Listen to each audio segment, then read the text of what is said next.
27 novembre 2024, l'organisation à but non lucratif de conservation African Park Network, en collaboration avec le ministère de l'Environnement, de la Pêche et du Développement durable, a tenu une conférence et une exposition à l'hôtel Kempinski de Djamena. Le thème de la conférence était African Park au Tchad de 2010 à aujourd'hui. Cette conférence se veut un cadre d'échange, d'information, de sensibilisation, de renforcement du partenariat et surtout une opportunité pour mettre en lumière les nombreuses réalisations des African Park Network au travers des présentations et expositions. Les échanges ont porté sur l'importance de la conservation de la biodiversité, la création de stratégies d'aménagement du territoire à long terme et la synergie nécessaire pour protéger et gérer durablement les ressources naturelles du Tchad. Ahmad Brahim Siam, directeur de African Park Network au Tchad, a souligné l'importance du partenariat avec les bailleurs, notamment l'Union européenne, pour gérer les 4 aires protégées au Tchad. Je profite pour remercier une fois de plus l'Union européenne pour son appui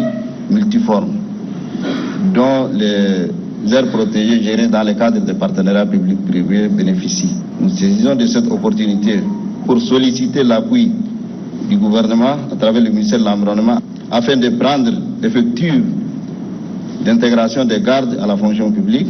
La représentante de la délégation de l'Union européenne a salué le leadership du président Mohamed Idriss Déby Itno pour son engagement sans faille en matière de conservation de la biodiversité. Elle a également insisté sur l'importance d'intégrer les communautés dans la planification et la gestion et conservation des ressources naturelles et a également réitéré la volonté de l'Union européenne à soutenir les efforts du gouvernement et ses partenaires dans la protection de l'environnement et la conservation de la biodiversité, en particulier pour le développement socio-économique des provinces concernées. Le représentant du ministre de l'Environnement, de la Pêche et le Développement durable, Dr Suleiman Adam Adey, a réaffirmé l'engagement du gouvernement tchadien à soutenir les initiatives de conservation. Concernant le parc national des Akouma et la réserve de faune de Bar Salamat, les efforts engagés par le ministère de l'Environnement, de la Pêche et du Développement durable